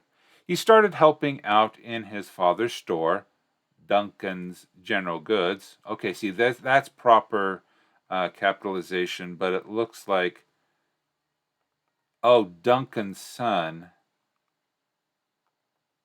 Okay, so we have some inconsistency of Duncanson because if you're following the tradition of the Norwegian naming where the son takes Duncanson, like Tomson, Anderson, you call it Duncan here, but up here you say it's Duncanson, the sign name. So you may want to. Yeah, I have to fix the quote. It should say Duncan. Yeah, perfect. Okay. See, that this is why we have second eyes on all of this to help see that kind of stuff. Okay.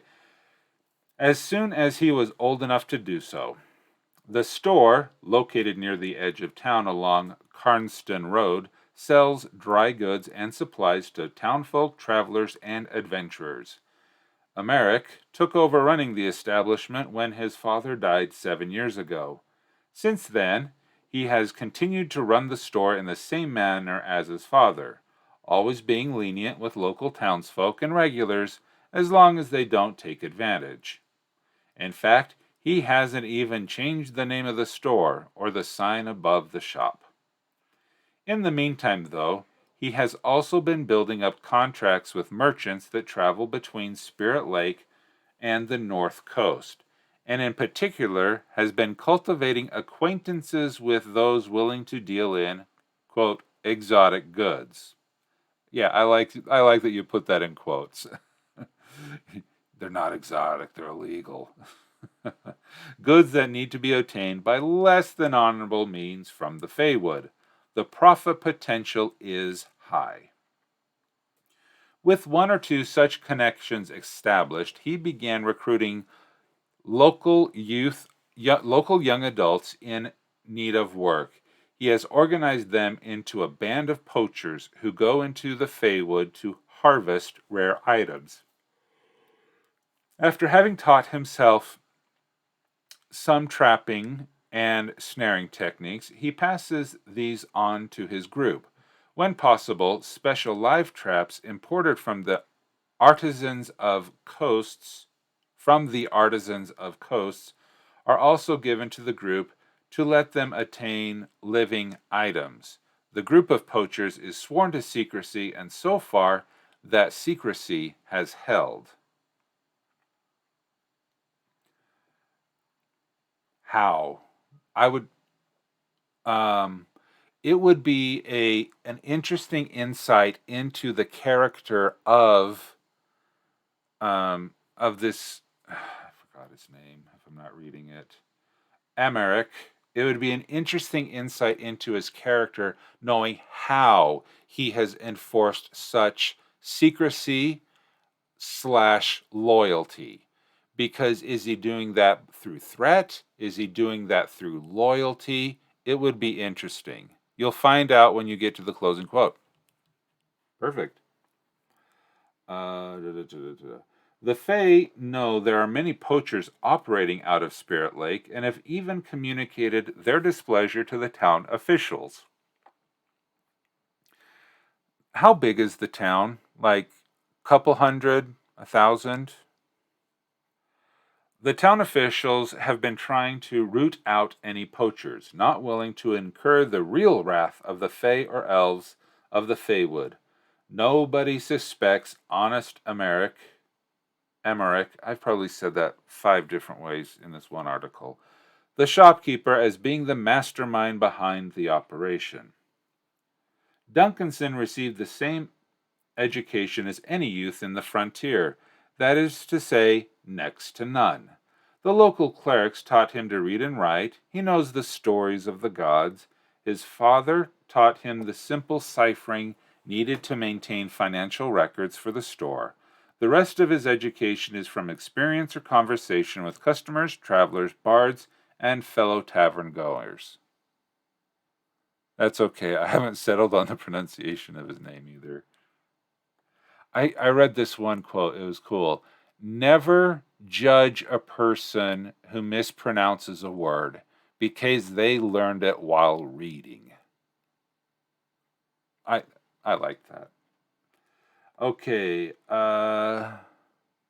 few hundred, maybe 1,000. Okay. Is he the only shopkeeper, dry goods person in town? Just curious. Outwardly, Emeric Duncanson is a personable sort, willing to look the other way if an occasional street waif steals a piece of fruit or a regular customer is a bit short of coin for basic supplies. His personality flaws are focused in his feelings. Oh, sorry. I usually go to bed after this, unless I get sucked into another really good Twitch stream. Okay, has no regard for... Wait, no. His personality flaws are focused in his feelings toward the Fae and their forest. He has no regard for either, and would be perfectly happy if the whole Feywood were clear-cut and burned for farmland, since he believes that humans should govern every square inch of Caterian. These beliefs tend to get him in trouble, so he's very careful with whom he shares them. How does he get into trouble? Like bar fights? There would be at least one other dry goods, also a few bakers, butchers, greengrocers, milliners, etc. Okay.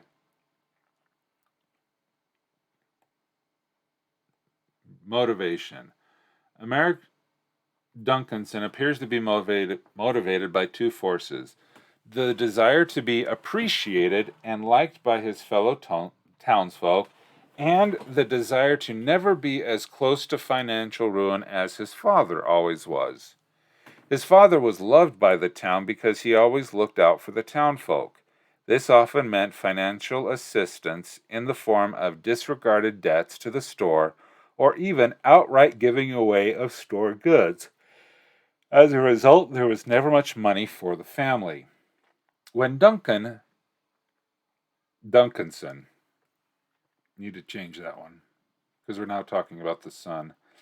When Duncanson took over, he knew he would have to at least approach his father's generosity in order to maintain the town's goodwill. Very astute. That's good insight into his character.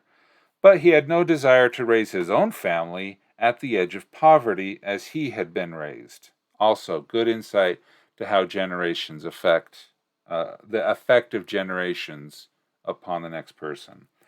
And so he sought other sources of income. This, coupled with his hatred for the Fae, led him to the idea of the poaching ring, which so far has been quite lucrative.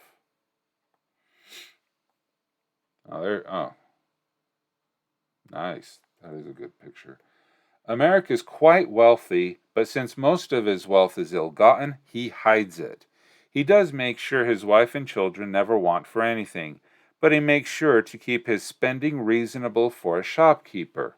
The rest is hoarded away somewhere, in either his home or his shop. How many people know that he hoards gold or riches? And is there ever a time when that has caused conflict? A great picture there. Yeah, that's a great picture. Wait, his current location is Dryad Falls? Nobody knows. That's Patrick Stewart?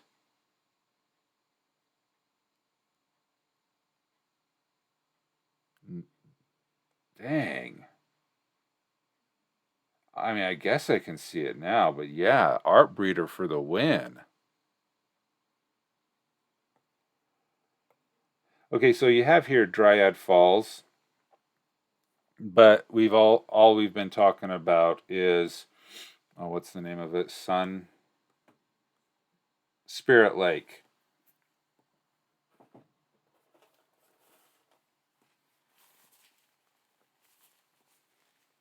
It should be okay. Common, Elvish, Dwarvish, and Gnomish. Okay, here's the quote.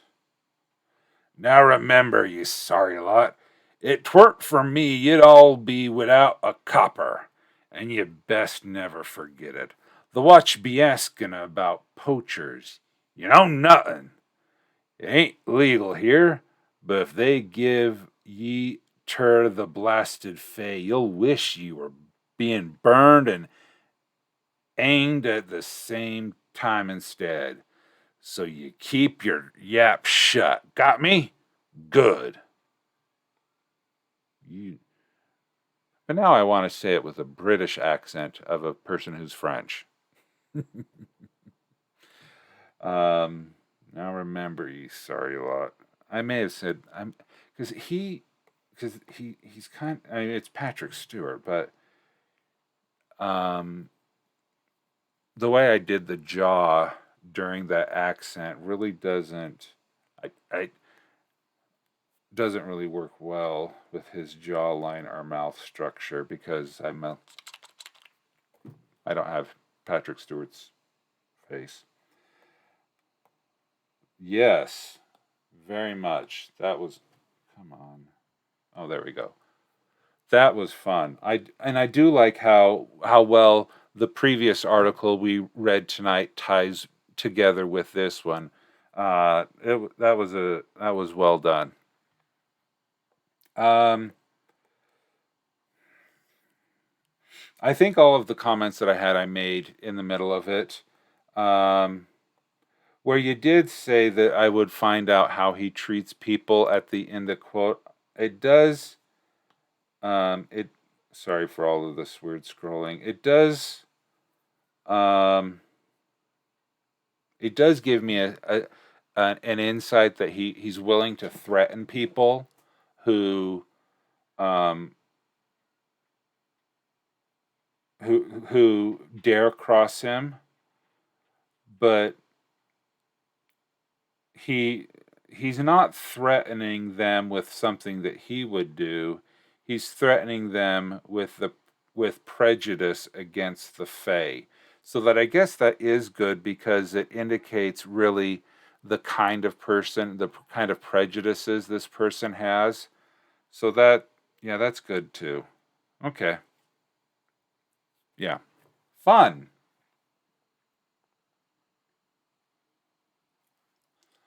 All right. This is some good stuff going on here. Um let's see, what time is it? It is 8 after uh 9 o'clock in the Rocky Mountains. Let's take a look to see um who is up. I'm not seeing any fellow Anvilites um live. And I just refreshed my screen, so that should have showed me. Shouldn't it have? I thought I'd following everyone. Okay, WD Michael is scheduled up next. I probably can't. I thought I followed Islam.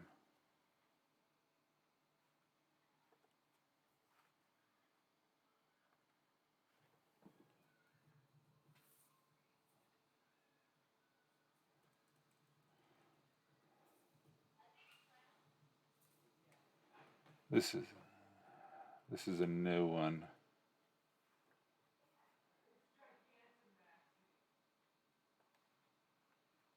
Let me.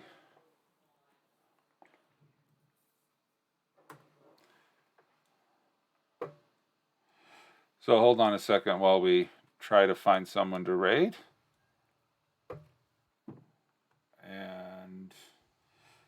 So hold on a second. Oh, I got an echo going on here. Oh, now it's... Oh, come on. I could have swore. I am following him. What? And he's... Okay, let's go over here. Let's try typing it in manually. See if that will work. The underscore ESSALIM. Not a... It says he'll be right back. Tracks. So I muted that. So hopefully we won't get the commercial going on. We'll just make sure. But while we're working on that technical issue, thank you so much, everyone who came by. And anyway, thanks for a good stream. He's got a busy screen, but I think he's live. Yeah, it is. It says it's live, but it's a be right back screen. But so we'll just send you over to him. And later tonight we do have W.D. Michael, who is starting time varies. So anyway, thank you so much for coming by. Thank you so much. You were so willing to share their articles for a live critique. I'm learning so much from that. I will continue to write 2 articles. I will continue to do 2 sprints a night. And when we run out of prompts, what I will do is I will be tearing my own articles apart and edit those live and try to get those in a better shape and things of that nature. So we will be working on that until we get the last 3 prompts, and that's coming up next week. So there will be a lot. So as we go along, there will be a lot more time for showcases of existing WorldAnvil articles. So feel free to start collecting the lemons in the chat points so that we can do those, and I'll up the limits on that. So yes, Dinosaur Bob, thank you for thinking of the stream, and glad to do the readings. I hope that we all together as the Anvilite Streamer Corps and the larger WorldAnvil community are having fun with summer camp. I know I sure am. And it's great to get to know all of you in chat and watch you when you're on your streams as well.